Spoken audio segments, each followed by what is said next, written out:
নমস্কার, শান্তনু হাজরা বলছি। আজ 16 এপ্রিল, আর কয়েকদিন পরেই আমাদের ভোট। এই ভোট উপলক্ষে দীর্ঘ 5-6 বছর ধরে বাঙালির একটা বিরাট অংশের প্রতীক্ষা ছিল যে এই যে সরকারটা চলছে, মামাটি মানুষের সরকার বা এক কথা মমতা ব্যানার্জির সরকার, এই সরকারটা কি চলে যাবে? আমরা যারা প্রতিবেদন বলে আমাদের কোনো উৎসাহ নেই, থাকবে কে না থাকবে, বরঞ্চ এরা থাকলেই বেশি ভালো, অনেক মজার মজার ভিডিও বানানো যায়। তা সাধারণ মানুষের একটা বিরাট কৌতূহল, সাধারণ মানুষ বা যারা প্রভাবিত হয়েছে বিভিন্ন রকম পত্রপত্রিকা মিডিয়ার দ্বারা, তাদের ধান্দা হচ্ছে বা তারা মনে করে এই সরকারটা চলে যাবে, কতক্ষণে চলে যাবে, ততক্ষণে স্বস্তি বাঙালিদের। তা আপাতত যা পরিসংখ্যান পাওয়া গিয়েছে, এ বিষয়ে একটা কথা বলি যে আগেকার দিনে এক শ্রেণীর মানুষ আগাম রেজাল্ট বলতো আমরা বিবিসির কাছে জেনেছি। তাদের কাছে অত্যাধুনিক রেডিও ছিল, ওটা শর্ট ওয়েভ টু ফুট ছিল আর কি। তখন তারা বানিয়েই বলতো যে আমরা বিবিসি থেকে শুনেছি যে পশ্চিমবঙ্গে পরিবর্তন হচ্ছে কি ভারতবর্ষে পরিবর্তন হচ্ছে, বলতো আগাম আগাম বানিয়েই বলতো, অত পারিপার্শ্বিক অবস্থা থেকে বলতো। এইভাবে বিবিসি চলে যাওয়ার পর হলো ভয়েস অফ আমেরিকা। তারপরে মানুষ গোটা পৃথিবীটা যখন তার ঘরে চলে এলো, টিভি, ইন্টারনেট, গোটা বিশ্ব এক জায়গায় এসে গেল, গ্লোবালাইজেশন হয়ে গেল, তখন মানুষ আর কোন বিবিসি দেখাবে? তখন মানুষকে বলতে হলো যে সমীক্ষা। এবার বিভিন্ন জন বিভিন্ন রকম সমীক্ষা দেখায়। তা যত ভোট হয়, রাজ্যের ভোট হয় বা কেন্দ্রের ভোট হয়, সমীক্ষায় প্রায় নেক টু নেক 50-50 দেখানো হয়। কিন্তু দেখা যায় যে এক পেসের রেজাল্ট হয়েছে। কোনো দিন ভারতবর্ষের কোনো কোনো রাজ্যে বা ভারতবর্ষে কোনো দিন শুনবেন না যে ত্রিশঙ্কু বিধানসভা, ত্রিশঙ্কু লোকসভা হয়েছে। সেগুলো যেগুলো হয়, সেগুলোর বিষয়ে অনেক কিছু বলার আছে। তা ক্ষমতা যখন সুইপ হয়, যখন ক্ষমতা চলে যায়, তখন একবারই যায়। প্রথম দিকে একটু কম সংখ্যা মার্জিনে যেতে, পরে আবার দেখা গেল যে বিশাল মার্জিনে জিতল। বামপন্থ যখন প্রথম জিতলো কম মার্জিনে জিতেছিল, পরে সবই বামপন্থ ডিজাস্টার হয়ে গেল। তৃণমূলেরও তাই, তৃণমূল যখন প্রথম জিতলো একটু কোনো রকমে জিতলো, পরে ডিজাস্টার, সব তৃণমূল। যে বিরোধী দল সিপিএম জিরো হয়ে গেল। এবার বর্তমানে মিডিয়াই সাম্রাজ্যবাদী। মিডিয়া যা বলবে মানুষ তাই শুনবে, তাই বুঝবে, তাই করবে। তবে করবে না আর মানুষ এবারে খানিকটা হলেও মানুষ এবারে নিজেকে সংযত করতে শিখেছে। কীরকম না, মিডিয়ায় যা খবর দেখাচ্ছে, মিডিয়ায় যে পরিসংখ্যান দিচ্ছে যে নির্ণায়ক ভোট সবটাই এসআইআরে কাটা গিয়েছে, মুসলিমদের ভোট ছত্রভঙ্গ করা গিয়েছে, ইত্যাদি ইত্যাদি, তাতে দেখা যাচ্ছে যে তৃণমূল সরকার বা তৃণমূল দল 40টা বা 50টার বেশি সিট পাবে না। এটা দেখবেন, কান পাতলেই বোঝা যাচ্ছে। তবে এই 40টা আমি বললাম, কিন্তু কারো বলার ক্ষমতা নেই 40টা পাবে। কোনো ইউটিউবারও বলতে পারছে না যে 40টা জিতবে। মামাটি মানুষ হারবে এটা বলছে।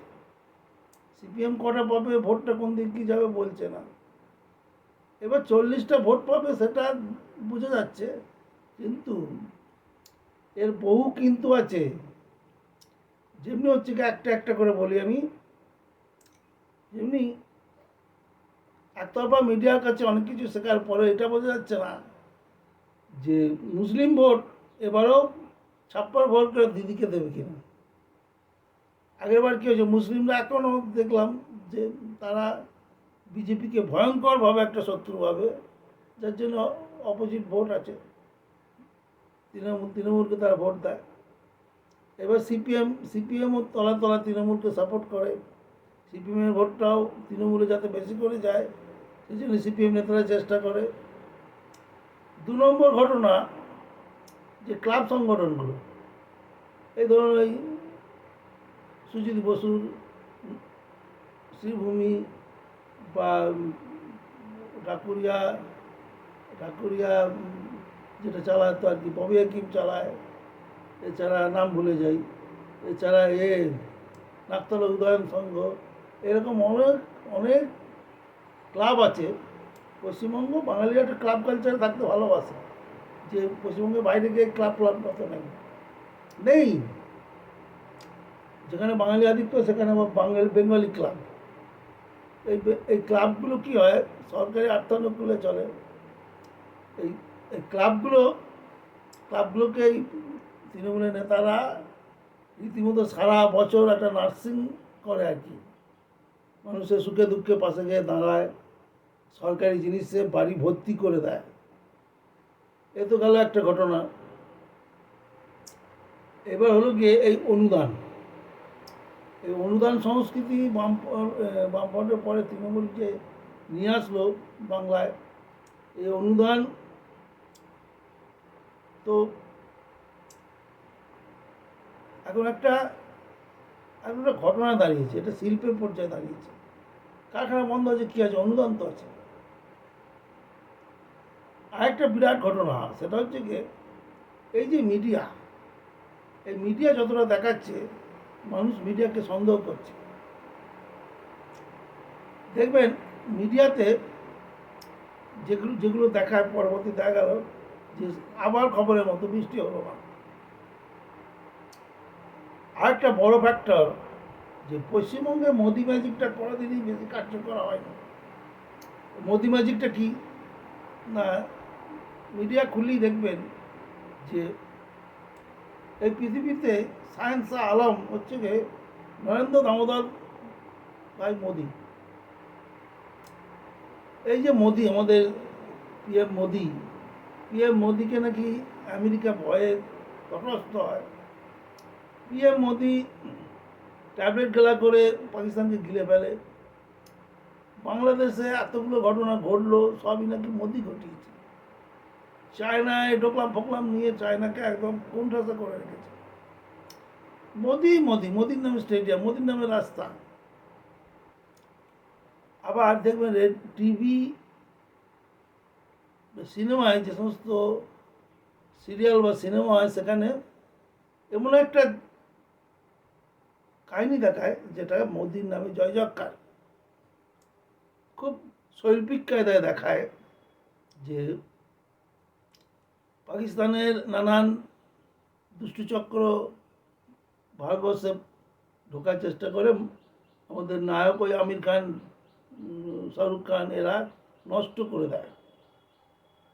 পৃথিবীতে ওর ওপরে, মোদির ওপরে কেউ নেই, এটা প্রতিষ্ঠা করে আর কি, যেটা আমেরিকা করতো আগে।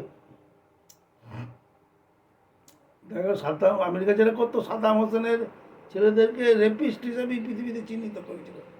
দেখলো ও উদয় কুশে বলে দুটো ছেলেকে নির্মমভাবে মেরে দিল, কিন্তু ওই কুশে ছোট ছেলেটা নাকি খুব ভালো ছেলে ছিল। উদয়টা যা ছিল রাজনৈতিক ব্যক্তিত্ব ছিল, কুশেটা ভালো ছেলে ছিল। তা সে তো আমেরিকান মিডিয়া তাদের নামে সিনেমা তৈরি করলো। কত কি নিষ্ঠুর তাদের আচরণ, কি ভয়ঙ্কর তাদের অভিব্যক্তি। তা গোটা বিশ্ব জেনে গেল যে সাদ্দামের দুই ছেলে উদয় কুশে মানুষ নামে নরখাদক। তো তাদেরকে যখন ইরাকের রাস্তায় কুকুরের মতো মারলো, মানুষ আহত করলই না, বললো ভালো হয়েছে। ঠিক একইভাবে এই মিডিয়া এখন নরেন্দ্র মোদীকে এমনভাবে দেখাচ্ছে যে সবেতেই তার জয় জয়কার। সিনেমায় তার জয় জয়কার, থিয়েটারে তার জয় জয়কার, নানান ইউটিউব তো একটাও দেখি না যে মোদির বিরুদ্ধে কথা বলে। সব অ্যান্টি মামাটি মানুষ, সমস্ত ইউটিউব। খুব হাতে গোনা যায় না, একবার দেখা যায় কেউ হয়তো শুভেন্দু অধিকারীর নামে দুটো একটা গাড়ি বন্ধ করছে। তা যে ফ্যাক্টরিগুলো বললাম, মোদি ম্যাজিক,